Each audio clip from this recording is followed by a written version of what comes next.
नमस्कार.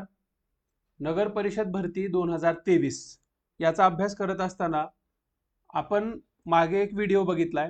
I button वरती click करा, तुम्हाला दिसून येईल की 2018चा सिलेबस आणि 2023चा सिलेबस याचा आपण तुलनात्मक बाबी बघितलेल्या होत्या. जे तुलना केलेली होती त्याच्यामध्ये की किती टक्के तो सिलेबस समान तुम्हाला दिसून येतो. तो व्हिडिओ व्यवस्थित बघा. आय बटन वरती क्लिक केल्यानंतर तुम्हाला त्या व्हिडिओची लिंक येणार आहे.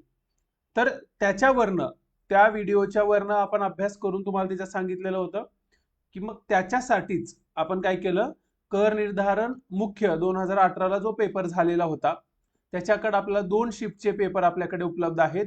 2 शिफ्टचे म्हणजे त्यावेळेस 150 मार्काचा 150 प्रश्नांचा पेपर होता. 150 प्रश्न 150 मार्क इतका पेपर होता. असा आपल्याकडे टोटल 300 प्रश्न आहेत. या 300 प्रश्नांची प्रत्येक व्हिडिओमध्ये 25 प्रश्न, प्रत्येक व्हिडिओमध्ये 25 प्रश्न असे आपण काय करूया, एक्सप्लेनेशनचे विश्लेषणचे व्हिडिओ हे कंप्लीट करून घेऊया. हा व्हिडिओ पूर्ण मीच तुम्हाला त्याच्यामध्ये एक्सप्लेनेशन आणि सगळ्या गोष्टी सांगणार आहे. चला लेक्चरला सुरुवात करूया आपण. पहिला प्रश्न आहे. जास्त त्याच्यावरती इकडच्या तिकडच्या गप्पा मारत बसण्यापेक्षा आपण डायरेक्ट प्रश्नाला सुरुवात करूया. पहिला प्रश्न आहे बघा, इंग्लिश लँग्वेज वरचा आलेला प्रश्न आहे. कशावरचा आहे?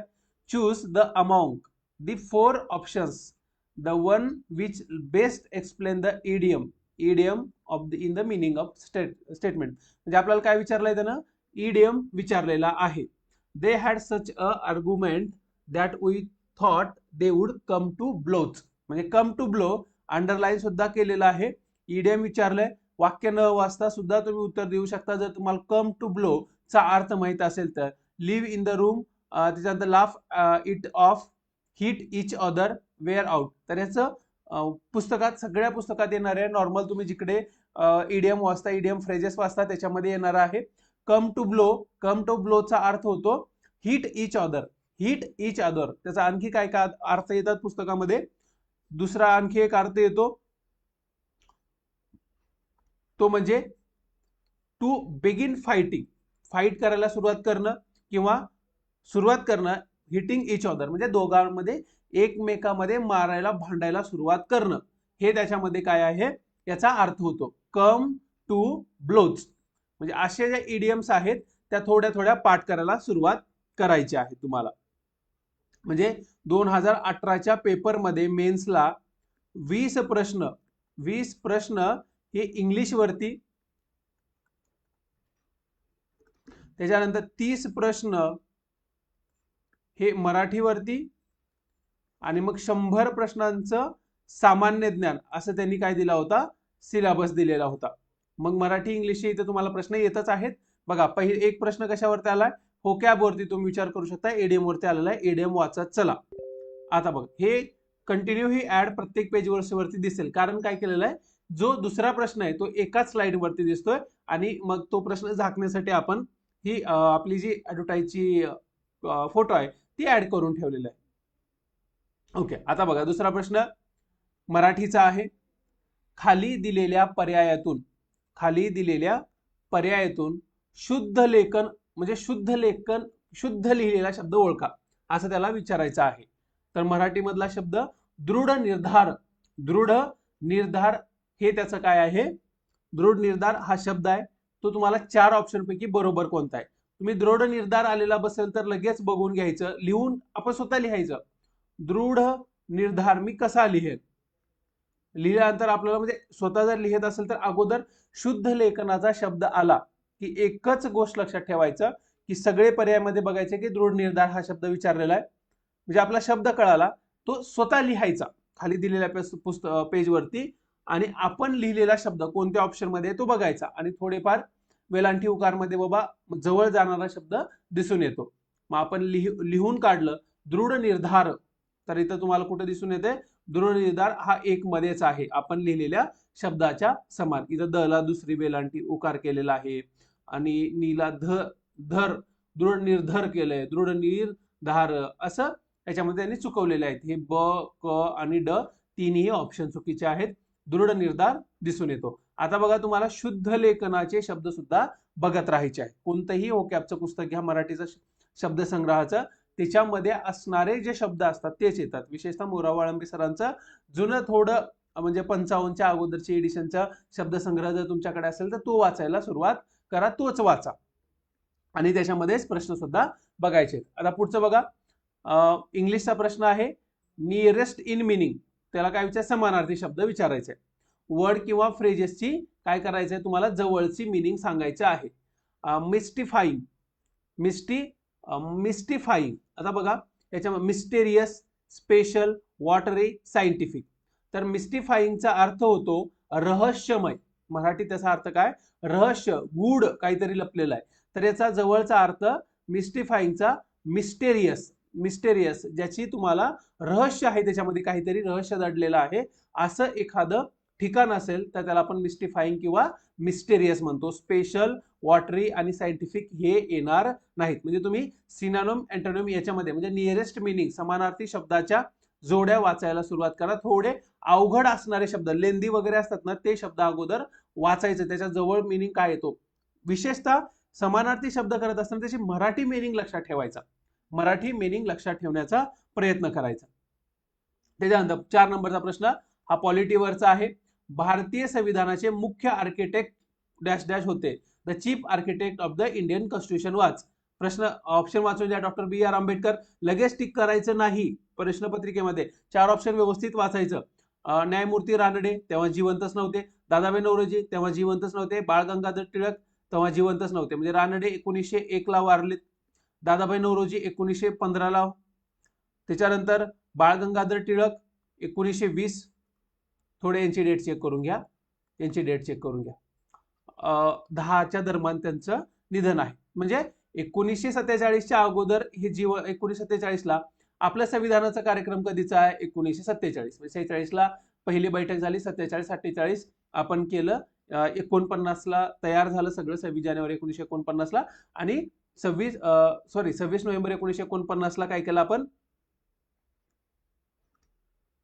26 नोव्हेंबर 1949 ला स्वीकृत केलं. कोणी, संविधान सभेनी, संविधान सभेनी स्वीकृत केलं संविधान. लेक्चर कमीत कमी 1.25च्या स्पीडने ऐका, कारण माझी शिकवण्याची जी स्पीड आहे ती थोडी स्लो असते. तुम्हाला ऐकत असताना 1.25ची स्पीड करून लेक्चर ऐकत चला. तितके जरी 1.25च्या पुढे तुम्ही कितीही स्पीड लावली तरी तुमच्या अंडरस्टँडिंग नुसार ते कळतं. म्हणजे नॉर्मल तितकी स्पीड मिनिमम ठेवा 1.25च्या पुढे, कारण लवकर लेक्चर पण संपेल तुमचं आणि ते समजायला सोपं पण जाईल, कारण मी शिकवताना थोडं सावकाश शिकवतो. संविधान सभेने 26 नोव्हेंबर 1949 ला संविधान स्वीकृत केलं आणि 26 जानेवारी 1950 ला काय झालं, संविधान लागू झालेलं आहे. ह्या अशा डेट विचारल्या जातात, अशा डेट विचारल्या जातात.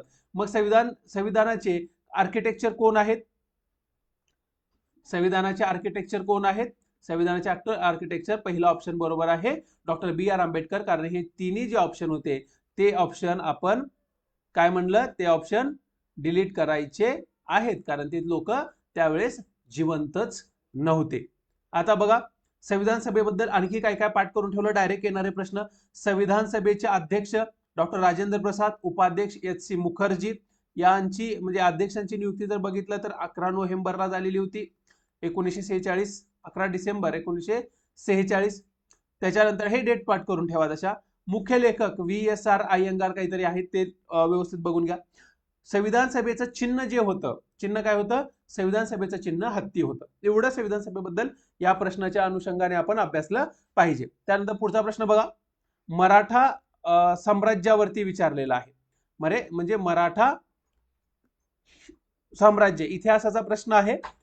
इंदूर येथे होळकर साम्राज्याची संस्थापक कोण आहेत, इंदूरचे होळकर आणि या साम्राज्याचे संस्थापक कोण, असा प्रश्न विचारलाय. अहिल्याबाई होळकर, महादजी शिंदे, रघुजी शिंदे आणि मल्हारराव, असे 4 ऑप्शन तुम्हाला दिलेले आहेत. तर त्याच्यातलं करेक्ट ऑप्शन आहे मल्हारराव. आता बघा, ज्या वेळेस शिवाजी महाराजांचं निधन, त्याच्यानंतर संभाजी महाराजांचं निधन, राजाराम महाराजांचं निधन झालं, म्हणजे 1708 मध्ये ज्या वेळेस 1707 औरंगजेबाचं निधन झालं, औरंगजेबाच्या निधनानंतर त्यांनी शाहू महाराजांना, जे संभाजी महाराजांचा मुलगा होता, त्यांना त्यांनी सोडून दिलं, दिल्लीतनं सोडून दिलं. मग संभाजी महाराजांचा मुलगा शाहू महाराज त्यावेळेस महाराष्ट्रामध्ये आले. त्यावेळेस ताराबाई या काय करत होत्या, मराठ्यांचं राज्यकर्त्या त्या होत्या. ताराबाई आणि आपले शाहू महाराज या दोघांमध्ये बाबा अंतर्गत युद्ध झाले आणि त्यांनी दोन वेगवेगळे राज्य, मराठ्यांचे ताराबाई शिंदेचं आणि दुसरं शाहू महाराजांचे असे झाले. म्हणजे दोन गाद्या तयार झाल्या, एक सातारची गादी आणि एक कोल्हापूरची गादी. कोल्हापूरच्या गादी या ताराबाई यांच्याकडे होती आणि सातारची गादी ही शाहू महाराजांकडे आली. सातारा हे आपलं केंद्र बनलं. सातारची गादी शाहू महाराजांकडे आली, जे संभाजी महाराजांचे पुत्र होते. त्याच्यानंतर मग त्यांनी त्यांच्या कार्यकाळामध्ये पेशवा हा जो सेनापती होता तो मुख्य व्यक्ती बनला. आणि त्यावेळेस जे दुसरे बाजीराव बल्लाळराव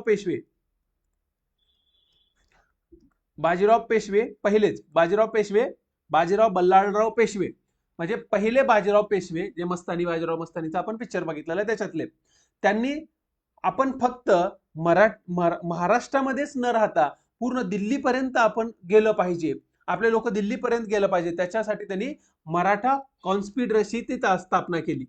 जे मराठाचे जे सेनापती होते वेगवेगळे, ज्यांचे मातब्बर नेते होते, त्यांना त्यांनी काय केलं, वेगवेगळ्या भागात जा आणि तिथं आपलं मराठा साम्राज्य निर्माण करा. राज्य तुम्हीच करा, परंतु मराठा साम्राज्याच्या अंतर्गत राज्य करा, साताऱ्याच्या गादीच्या खाली राज्य करा, असं त्यांनी दिलं. असेच पुण्यामध्ये कोण होते, मग पेशवा होते, बरोबर. बाळाजी विश्वनाथ यांनी पेशवे पदाचं चांगलं स्ट्रॉंग निर्माण केलं होतं पुण्यामध्ये. ग्वाल्हेरला शिंदे होते. कोणते शिंदे? ज्यांनी स्थापना केली, राणोजी शिंदिया. आताच त्याच्या पुढे शिंदिया झालेला आहे बघा, शिंदिया झालेला आहे. इंदोरला मल्हारराव होळकर, हे मल्हारराव होळकर, डी ऑप्शन तुमचं, मल्हारराव होळकर. नागपूरला रघुजी भोसले आणि बडोद्याला दामाजी गायकवाड. या लोकांनी म्हणजे पुणे, ग्वाल्हेर, इंदोर, नागपूर, बडोदा हे मराठे साम्राज्यातलेच लोक होते. तिकडे जाऊन त्यांनी काय केलं की मराठा साम्राज्य वाढवण्यासाठी प्रयत्न केलेला आहे. हे संस्थापक पाठ करून ठेवायचे आहेत, प्रश्न विचारतात.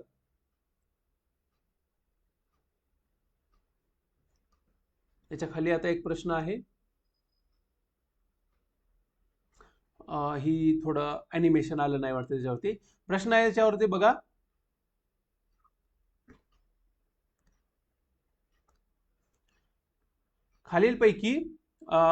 खालीलपैकी कोणती गुहा बौद्ध शिक्षणाविषयी उत्तम आसन आहेत? बौद्ध शिक्षणाविषयी एक उत्तम आसन आहे, असं त्यांचा प्रश्न होता. याचं जर तुम्ही उत्तर बघितलं तर ते कान्हेर लेण्या आहेत, त्याचं पहिलंच ऑप्शन उत्तर होतं. त्याच्यानंतर ऑप्शन म्हणजे तुम्हाला लेण्या महाराष्ट्रातल्या पाठ असल्या पाहिजेत, त्या कशासाठी आहेत, तिथं काय वैशिष्ट्यपूर्ण आहे हे तुम्हाला व्यवस्थित माहित असलं पाहिजे. लातूर बद्दल एक दिलेलं होतं, 2 लेण्या, खरोसार, हत्तीबेट, या 2 लेण्या लक्षात ठेवा. इथं आलेल्या कोणत्या पांडव लेणी होती, त्याच्यानंतर एलोरा होती, अजिंठा जे संभाजीनगरमध्ये आहे. त्याच्यानंतर नवी मुंबईमध्ये असलेलं एलिफंटा होत्या ऑप्शन मध्ये, आणि संजय गांधी नॅशनल पार्क मध्ये असलेलं कान्हेर लेण्या ज्या आहेत याचं ऑप्शन एकच होतं आणि त्या त्याच्यामध्ये दिलेलं आहे. थोडं ते दिसत नाही स्लाइड मध्ये. ओके, पुढचा प्रश्न बघूया. आता इंग्लिशचा प्रश्न आलेला बघा. कॅपिटल मध्ये वर्ड दिलेत आणि त्याच्या पेअर दिलेले आहेत बघा. मग त्याचा योग्य रिलेशनशिप शोधून काढायचा आहे. म्हणजे रिलेशनशिप ते कुठलं जमत नाही. आता पहिलं एक दिलंय त्याने आपल्याला क्लिप्स पेपर, म्हणजे आपले जे पेपर्स असतात त्यांना आपण क्लिप लावून ठेवतो, बरोबर. म्हणजे एखाद्या गोष्टीला बंच करून ठेवण्यासाठी आपण काय करतो, क्लिप वापरतो. पेपरला बंच करून ठेवण्यासाठी क्लिप वापरतो. मग असंच रिलेशन खालीलपैकी कोणत्या ऑप्शन मध्ये आहे आणि कोणता एक ऑप्शन असा आहे की ते त्याच्यामध्ये दिलेलं नाहीये. बेड्स हे थ्रेड मध्ये आपण ठेवतो, बरोबर. त्याच्यानंतर ब्रिक्स, ज्या विटा आहेत त्या आपण सिमेंटनी जॉईन करून ठेवतो. हेअर्स, डोक्याचे हेअर आपण रबरनी बांधून ठेवतो. त्याच्यानंतर व्हेजिटेबल्स बॅग मध्ये भरून ठेवतो. हेच ऑप्शन नाहीये. बेड्स, त्याच्यानंतर ब्रिक्स आणि हेअर हे 3 ऑप्शन ABC हे क्लिप्स आणि पेपरच्या बरोबर रिलेशन मेंटेन करतात. बॅगेमध्ये आपण काय करतो, भरून आणतो व्हेजिटेबल्स, पॅक करून ठेवत नाही किंवा त्याला बॅगेमध्ये बांधून ठेवत नाही, त्या बॅगेमध्ये भरून आणतो. त्याच्यामुळे 4 ऑप्शन चुकीचं आहे, एबीसी बरोबर आहे. त्याच्यानंतर पुढचं बघा, पॉलिटिक्सचा प्रश्न आहे. ग्रामपंचायत सदस्यांचा डॅश डॅश वर्षाचा कार्यकाळ असतो. सोपा प्रश्न एकदम. 6 वर्ष, 5 वर्ष, 4 वर्ष, 3 वर्ष. काय ऑप्शन आहे मग? तुम्हाला पाठच आहे, 5 वर्ष सर्वसाधारणपणे पहिल्या बैठकीपासून कार्यकाळ असतो. आता बघा, आपल्याला आणखी त्याच्या आलाय प्रश्न म्हणून, ग्रामपंचायत, जिल्हा परिषद, पंचायत समिती, लोकसभा, विधानसभा, नगरपंचायत, नगर परिषद, महानगरपालिका इथं निवडून येणाऱ्या सदस्यांचा सर्वांचा कार्यकाळ हा 5 वर्षाचा असतो. हे तुम्हाला माहित असलं पाहिजे. आता 2 असे मंडळ आहेत, असे सभागृह आहेत, एक म्हणजे राज्यसभा, दुसरा आहे विधान परिषद. इथल्या सदस्यांचा कार्यकाळ हा 6 वर्षाचा असतो. हे एकाच ठिकाणी तुम्हाला कार्यकाळ पाठ असला पाहिजे. फक्त 2 लक्षात ठेवा, राज्यसभा आणि विधान परिषद इथं 6 वर्ष, बाकी सर्व ठिकाणी तुम्हाला किती आहे? सर्व ठिकाणी 5 वर्ष आहे. त्याचा पुढचा बघा, प्रश्न विचारलाय. पुढचा प्रश्न आहे, खालीलपैकी कायदेशीर घटनात्मक संस्था कोणती आहे?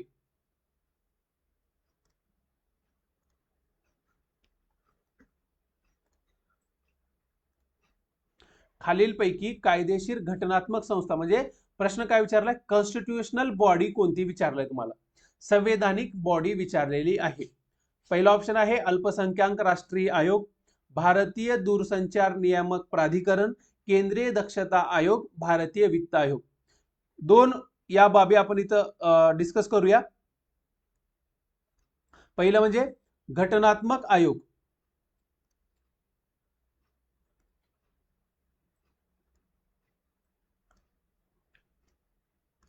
घटनात्मक आयोग आणि असंवैधानिक किंवा गैरघटनात्मक आयोग म्हणजे कोणते? घटनात्मक आयोग म्हणजे ते आयोग किंवा संवैधानिक आयोग म्हणजे ते आयोग ज्यांच्यासाठी संविधानात कोणतं तरी कलम आहे. हे डोक्यात ठेवायचं.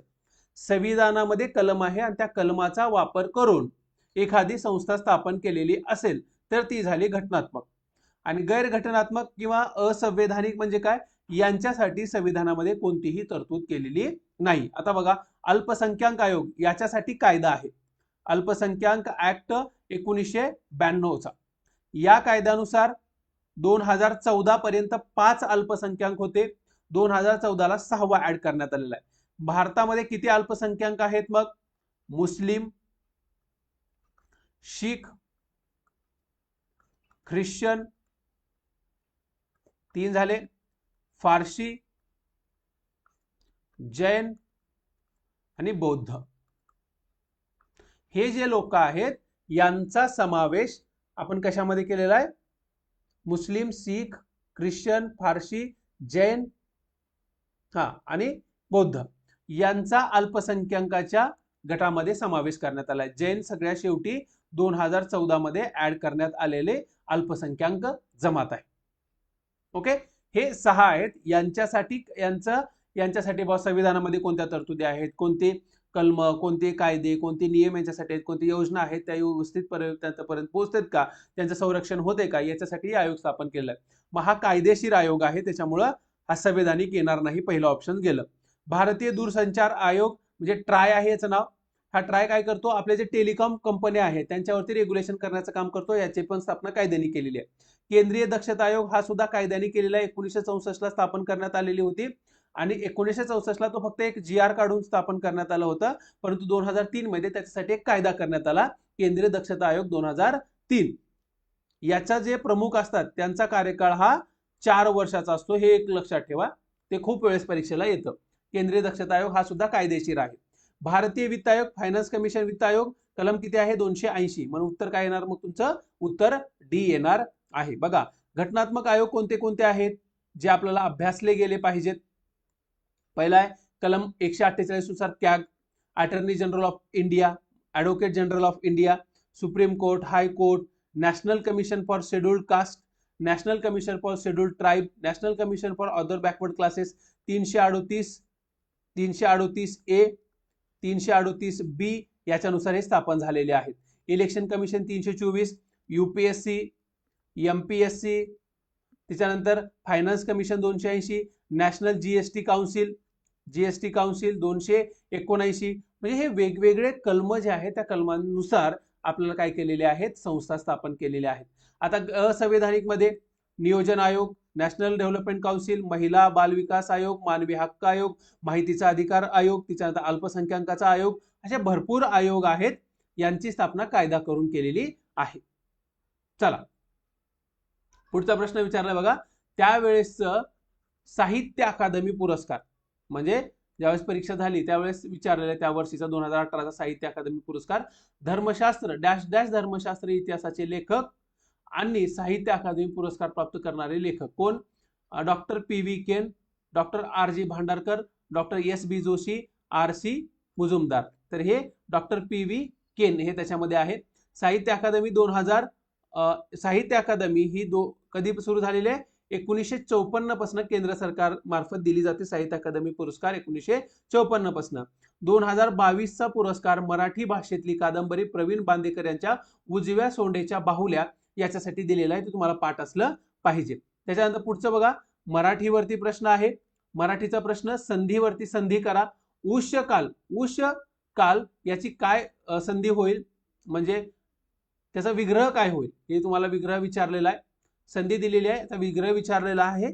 विग्रह उष्य अधिक काय असेल? काळ असेल का, काल असेल का, कल असेल का, काला असेल? काला येणार नाही, कल येणार नाही, काल का काळ? तर काल. उष्य काल असेल तर ळ कशा होईल? तशाच उत्तर आहे बी उत्तर येतं, उष्य काळ.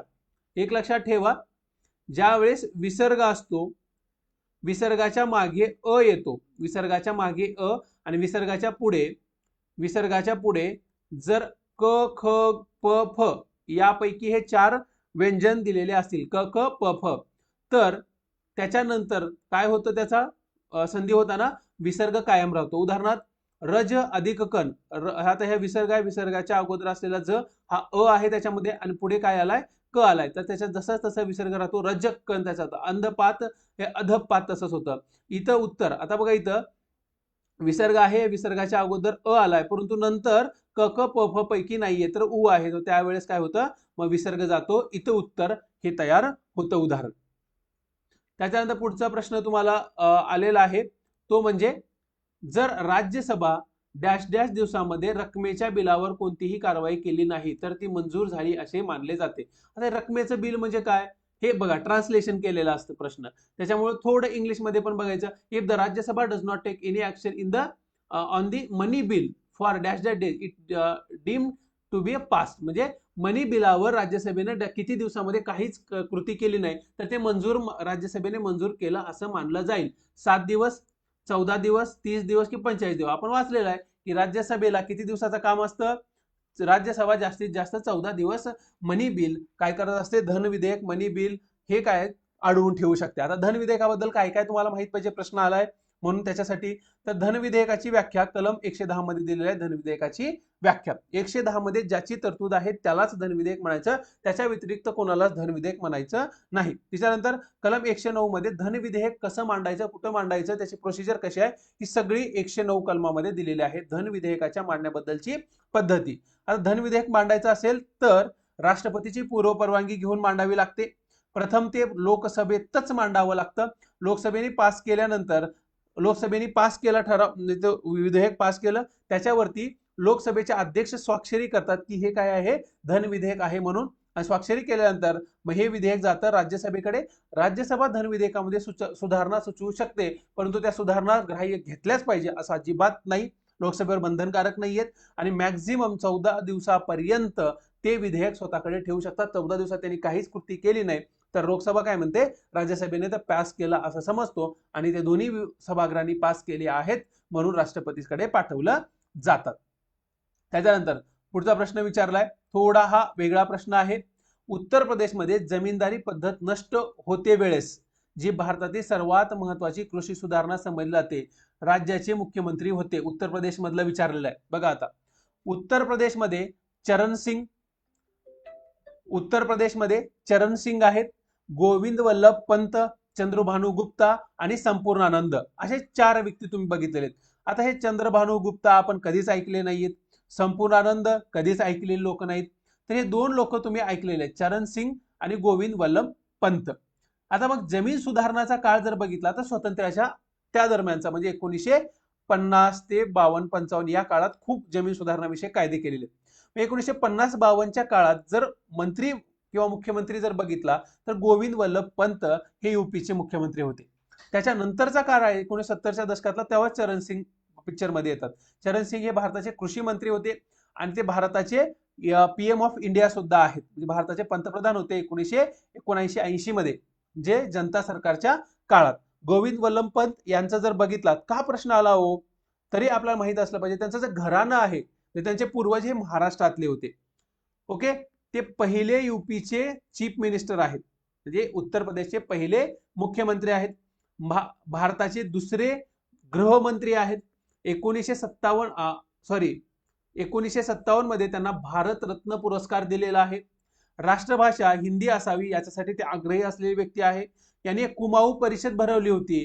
त्या कुमाऊ परिषदेमध्ये ज्यावेळेस ते गृहमंत्री असताना कुमाऊ परिषद भरवली होती. त्या कुमाऊ परिषदेचा उद्देश काय होता विचारलं जाऊ शकतं. अल्पसंख्याकांच्या समस्या सोडवण्यासाठी, त्याच्यावर डिस्कशन करण्यासाठी ही कुमाऊ परिषद भरवण्यात आलेली होती. आता बघा एक मॅथमॅटिक्सचा प्रश्न आलेला आहे, सोडूया आपण.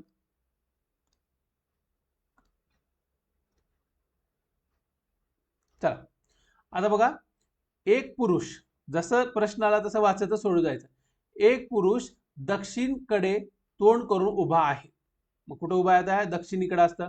ते तुम्हाला आता पूर्व पश्चिम उत्तर दक्षिण तर माहित आहे. हे पूर्व, हे पश्चिम, दक्षिण आणि उत्तर. मग एक व्यक्ती कुठे आहे? दक्षिणेकडे तोंड करून उभा आहे. नंतर तो पूर्ण मागे वळला. इकडे तोंड करून उभा होता, मग त्याने पूर्ण मागे वळला, म्हणजे आता इकडे तोंड केला, बरोबर, पूर्ण मागे वळला, एक यू टर्न घेतला त्याने. ओके, त्याच्यानंतर नंतर तो डाव्या बाजूला वळला. आता असं वरती जर तोंड करून उभा असेल तर इकडची उजवी बाजू आणि इकडची डावी बाजू, मग तो काय करला? इकडं वळाला. आपण तेवढंच वळायचं, एका दिशेने वळायचं. तो डावीकडे वळाला. नंतर तो उजव्या बाजूला वळाला.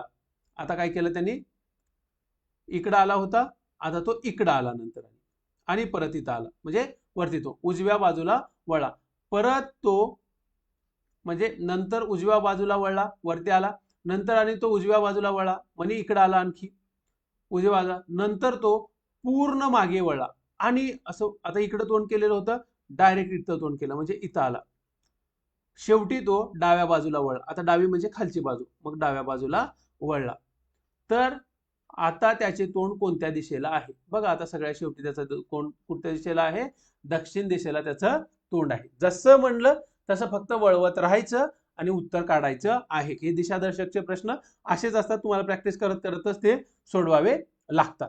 चला पुढचा प्रश्न आहे बघा. असे सुद्धा लेंदी मल्टिपल चॉईस टाईप प्रश्न विचारले जातात. अ आणि ब विधानाच्या टाईप प्रश्न आलेले आहेत. थोडं म्हणजे माहीतच पाहिजे चांगल्या गोष्टी, असा प्रश्न आहे हा. सार्वत्रिक निवडणुकासाठी मतदान करण्यासाठी खालीलपैकी कोणते खरे आहे? काय खरं आहे? निवडणुकीत मतदान करण्यासाठी निवडणूक आयोगाच्या अधिकाऱ्यांनी प्रत्येक मतदाराच्या 2 किलोमीटर अंतरावर मतदार केंद्र स्थापन करण्याची खात्री केली आहे. हे बघितलं पाहिजे. मतदार केंद्र हे 2 किलोमीटरच्या रेडियस मध्येच असावं लागतं, त्याच्यापेक्षा जास्त असता कामा नये. आपण निवडणूकची वैशिष्ट्ये वगैरे चॅप्टर मध्ये हे बघितलेलं आहे. निवडणूक आयोगाच्या अधिकाऱ्यांनी हे सुनिश्चित करण्याचा प्रयत्न केला की मतदान केंद्रावर 1,500 पेक्षा जास्त मतदार नसावेत. एका मतदार केंद्रावर 1,500 लोकच मतदान करू शकतात. ईव्हीएम मध्ये जास्त मतदान होऊ शकतं, परंतु ते फक्त 1,500 पर्यंतच मतदानासाठी, 1,500 मतदारासाठी एक मतदान केंद्र असतं. हे लक्षात ठेवा. मतदार केंद्र दोन गोष्टी आहेत. किती किलोमीटरच्या आत पैसे? 2 किलोमीटरच्या रेडियस मध्ये पाहिजे. आणि किती? 1,500 लोकांसाठी एक मतदार केंद्र स्थापन केलं जातं. ह्या दोन गोष्टी इथं बघायच्या. ह्या ज्याला माहित होत्या त्याला अ आणि ब दोन्ही विधान बरोबर, आणि दोन्ही विधान बरोबर असलेलं एकच सी विधान आहे, सी उत्तर बरोबर येतं. आता बघा, निवडणुकीचं आलंय म्हणून तुम्हाला दोन गोष्टी इथं पाठ पाहिजे जे परीक्षेला येऊ शकतात. एक म्हणजे पहिलं आहे ते ईव्हीएम, ईव्हीएमचा लॉंग फॉर्म, आणि एक दुसरा आहे व्हीव्हीपॅटचा लॉंग फॉर्म तुम्हाला पाठ पाहिजे व्हीव्हीपॅटचा. आता ईव्हीएम म्हणजे काय? Electronic voting machine, electronic voting machine, याचा लॉंग फॉर्म पाठ झाला. याच्यामध्ये बॅटरी असते, किती व्होल्टची असते? तर 6 व्होल्टची बॅटरी असते, कोणतंही कनेक्शन त्याला नसतं, कोणतंही वायर जोडलेलं नसतं, हे लक्षात ठेवा. कुठलंही एक्सटर्नल वायर, कुठली त्याच्या काय आपलं करंट नसतं, कुठला नेटवर्क नसतं, कुठल्याच नेटवर्कमध्ये नसणारी ही ईव्हीएम मशीन असते. याच्यावर जी जुनी मॉडेल होतं, जे जुनं मॉडेल होतं, एक आता ईव्हीएम मध्ये काय असतं, एक बॅलट असतं आणि कंट्रोल युनिट असतं. एक कंट्रोल युनिटला 4 बॅलट जोडता येतात. एका बॅलट वरती 16 कॅन्डिडेटची नावं लिहिता येतात. मग 4 जर बॅलट जोडले तर किती होतील? मग एका कंट्रोल युनिट म्हणजे एका ईव्हीएम वरती जुन्या मॉडेलमध्ये आपण 64 उमेदवार एका मतदारसंघामध्ये असतील तर एक कंट्रोल आणि त्याला 4 बॅलट आपण जोडू शकत होतो. आता याची तयार कुठे केलं जातं?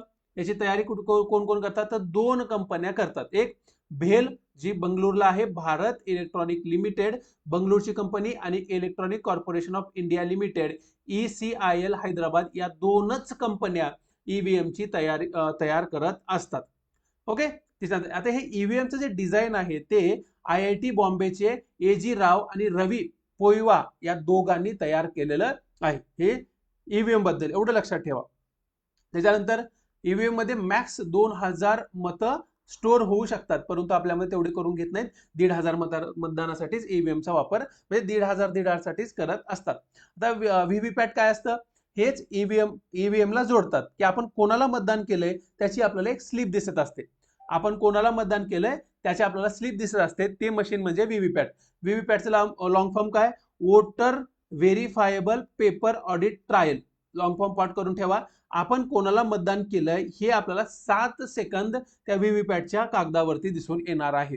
आणि हे 2019च्या लोकसभेच्या इलेक्शन मध्ये प्रत्येक मतदारसंघामध्ये 5-5 ठिकाणी किंवा प्रत्येक लोकसभा मतदारसंघातल्या 5-5 इलेक्शन बूथवरती, मतदार केंद्रावरती हे वापरण्यात आलेलं होतं ट्रायल बेसिसवरती. या गोष्टी तुम्हाला पाठ असल्या पाहिजेत. बघा पुढचा प्रश्न आहे इंग्लिशचा. पुढचा प्रश्न इंग्लिशचा आहे. Choose the best alternative from the among, म्हणजे आर्टिकलचा प्रश्न आहे. Kalidas is dash dash Shakespeare of India. Kalidas is the Shakespeare म्हणजे एखाद्याची तुलना एखाद्याला द्यायची असेल, एखाद्याची उपमा एखाद्याला द्यायची असेल तर उपमेसाठी काय वापरतो आपण? उपमा द्यायची असेल तो शिवाजी आहे, मराठीचे शिवाजी आहेत, भारताचे नेपोलियन आहेत, भारताचे शेक्सपियर आहेत, असं आपण ज्यावेळेस उपमा देतो त्यावेळेस आपण कुठलं आर्टिकल वापरतो? उपमा देत असताना द हे आर्टिकल वापरत असतो. आर्टिकलच्या चॅप्टरमध्ये बघितलेलं आहे. आणि ॲन कुठं वापरतो? AEIOU यांनी जर एखाद्या शब्दाची सुरुवात होत असेल आणि प्लस त्याच्यामध्ये पासून मराठीच्या पासून अम पर्यंतचा उच्चार होत असेल, स्वराचा उच्चार त्या शब्दातनं त्याला जर मराठीत लिहायला घेतलं ते शब्द इंग्लिश मधला, तर ते अम असे त्या अक्षरापैकी एखादा अक्षर येत असेल ते अम या स्वरापैकी, तर त्याच्या अगोदर आपण काय वापरतो? ॲन हे शब्द वापरत असतो. आपण त्या लेक्चरमध्ये बघितलेलं आहे. त्यानंतर पुढचा बघा, मराठीचा प्रश्न आहे. खालीलपैकी कोणत्या वाक्यातील क्रियापद संयुक्त क्रियापद आहे? संयुक्त क्रियापद तुम्हाला चांगलं माहित आहे. संयुक्त क्रियापदाबद्दल काय काय असतं? संयुक्त क्रियापदाची वैशिष्ट्य. पहिलं वैशिष्ट्य आहे संयुक्त क्रियापदामध्ये धातू साधित आणि सहाय्यक क्रियापद यांचं मिळून एक क्रियापद तयार झालेलं असतं. धातू साधित काय करत असतं? त्या वाक्यातली क्रिया दाखवतं, आणि सहाय्यक क्रियापद काय करत असतं? त्या वाक्याचा अर्थ पूर्ण करत असतं. आपण क्रियापदाची व्याख्या काय म्हणलेलं आहे? वाक्यातील क्रिया दाखवणारा आणि वाक्याचा अर्थ पूर्ण करणारा असा जो शब्द असतो वाक्यातला त्याला आपण क्रियापद म्हणतो. पण संयुक्त क्रियापदामध्ये क्रिया दाखवणारा वेगळा असतो आणि वाक्याचा अर्थ पूर्ण करणारा वेगळा असतो, आणि त्या दोघातनं काय असते? एकच क्रिया. हे महत्वाचं आहे. काय होत असते? एकच क्रिया दाखवली जात असते, त्याला संयुक्त क्रियापद म्हणलं जातं. आता वाक्य बघू. एके दिवशी त्यांनी शाळेत एक प्रयोग केला. एकच क्रियापद आहे, त्याच्यामुळे हे काय वाक्य येणार नाही. आपण कुठे आहोत याचा अंदाज येतो हे पण एकच क्रियापद आहे. आता उत्तम निवेदन तंत्रामुळे खुलत जाते. उत्तम निवेदन तंत्रामुळे खुलत जाते. खुलत जाणे म्हणजे उघडत जाणे असा त्याचा अर्थ होतो. शाळा सुटली तशी मुले बाहेर पडली अशा 2 क्रिया त्याच्यातनं दिसलेल्या आहेत. शाळा सुटली तशी मुले बाहेर पडली, तर याच्यातलं उत्तर आहे ते म्हणजे सी. उत्तम निवेदन तंत्रामुळे काय होतं? खुलत जातो. निवेदन तंत्रामुळे खुलत जातो हे काय आहे? संयुक्त क्रियापद असलेलं वाक्य आहे. इथं आपल्याला बाहेर आणि पळाली असं संयुक्त वाटू शकतं, पण तसं नाहीये, फक्त इथे एकच क्रियापद आहे, त्याच्यामुळे ते डी येणार नाही. पुढचा प्रश्न बघा, डीपीएसपी बद्दल प्रश्न विचारलेला आहे, पॉलिटीचा प्रश्न आहे. राज्य धोरणाची तत्वे खालील उद्दिष्टे साध्य करतात. What purpose to directorate principle of state policy सर्व, म्हणजे डीपीएसपी कशासाठी आहेत, मार्गदर्शक तत्वे पॉलिटीच्या पुस्तकामध्ये कशासाठी दिलेत. पहिलं आहे शासकीय नियम बनविण्याबद्दल व्यापक दिशा देतात, म्हणजे शासनाला त्याचं नियम कायदे करताना त्याला दिशा देतात. ओके, हा आपण अभ्यासलेला आहे की राज्याच्या धोरणाची मार्गदर्शक तत्वे आहेत ती, बरोबर. हे असू शकतं उत्तर. मग आपण लगेच टिक करायचं का, अजिबात नाही. खालचे ऑप्शन वाचून घ्या. विधिमंडळावर अंकुश ठेवण्याचा मार्ग, विधिमंडळावरती कुठलाही कंट्रोल हे आणत नाहीये. संविधानाच्या अंमलबजावणीसाठी न्यायपालिकेला आराखडा सुचवते, अजिबात नाही. ही न्यायालयाचा त्याचा काही संबंध नाही. देशाला स्वावलंबी आणि मजबूत बनवण्यासाठी नागरिकांना मार्गदर्शन करतात, काही संबंध नाही नागरिकांचा. तर ही राज्याच्या धोरणाची मार्गदर्शक तत्वे आहेत. राज्यांनी धोरण तयार करत असताना ही डोळ्यासमोर ठेवायचे आणि धोरण आखायचं आहे. याच्यानुसार फक्त ए विधान बरोबर आहे. डीपीएसपी बद्दल बघितलात तर तुम्हाला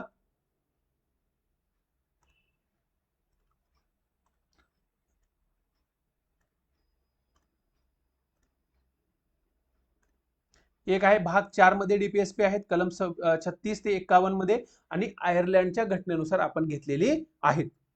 आणि याचं जर हनन झालं तर कुठल्याही न्यायालयामध्ये जाता येत नाही. तर 19 नंबरचा प्रश्न बघा, make the section that has error, आणि एरर नसेल तर नो एररचा ऑप्शन टिक करा. समीर खान त्याच्याबद्दल सांगितलंय the father of modern Indian architect, म्हणजे समीर खान बद्दल ही विशेष माहिती सांगणारा मुद्दा आहे.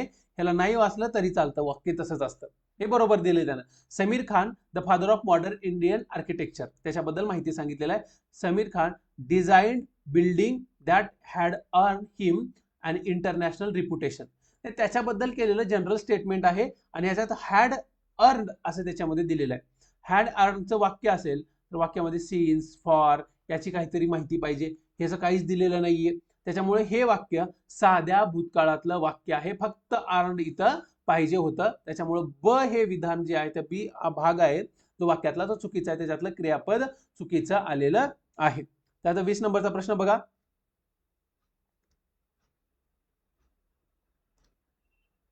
हा 20 नंबरचा प्रश्न, राष्ट्रीय नीती आयोगाचे उपाध्यक्ष कोण आहेत. बघा त्यावेळेस 1 सप्टेंबर 2018 पर्यंत असं विचारलेलं आहे. ऑप्शन राजीव कुमार, मॉन्टेसिंग अहवालिया, अरविंद पानगारिया आणि विनोद राय. विनोद राय काय तुम्हाला माहित आहे, कॅग होते, त्याच्यामुळं हे येणार नाही. अरविंद पानगारिया हे पहिले फर्स्ट उपाध्यक्ष आहेत नीती आयोगाचे. त्याच्यानंतर हा उत्तर आहे राजीव महर्षी, त्यावेळेस 2018ला सेकंड उपाध्यक्ष होते. हे सेकंड उपाध्यक्ष आहेत डॉक्टर राजीव कुमार. मॉन्टेसिंग अहवालिया हे नियोजन आयोगाचे उपाध्यक्ष होते मनमोहन सिंगांच्या काळामध्ये. पहिल्या नीती आयोगाचे पहिले अध्यक्ष अरविंद पानगारिया होते, दुसरे अध्यक्ष 2018 मध्ये राजीव कुमार होते. आणि आता सध्या जर बघितला तर कोण आहेत, सुमन बेरी हे सध्या आहेत. आता नीती आयोगाबद्दल जर बघितलात, नीती आयोगाबद्दल आपण जर अभ्यासाला सुरुवात केली तर त्याचा लॉंग फॉर्म आपल्याला पहिलं माहित पाहिजे. नीती आयोग म्हणजे, नीती म्हणजे काय, national institution for transforming India, याची स्थापना 1 जानेवारी 2015ला झालेली आहे. हिचे अध्यक्ष कोण असतात, देशाचे पंतप्रधान हे पदसिद्ध अध्यक्ष असतात. देशाचे पंतप्रधान सध्या नरेंद्र मोदी साहेब हे नीती आयोगाचे अध्यक्ष आहेत. उपाध्यक्ष हे पंतप्रधानांनी नियुक्त केलेली व्यक्ती असते. सध्या सुमन बेरी हे नीती आयोगाचे उपाध्यक्ष आहेत. आणि त्याचे सीईओ BVR सुब्रमण्यम हे त्याचे काय सीईओ आहेत. नीती आयोग कोणत्या मंत्रालयाच्या अंतर्गत येऊ शकते, डायरेक्ट प्रश्न येऊ शकतो. NITI Aayog ministry of planning, नियोजन मंत्रालयाच्या अंतर्गत नीती आयोग ही संस्था येत असते. आपल्याला माहित पाहिजे, कारण वाटत नाही केव्हा परिषद येऊ शकते, कुठला आहे, आपण एवढा अभ्यास तर कोणत्या मंत्रालयाच्या अंतर्गत आहे आलं पाहिजे.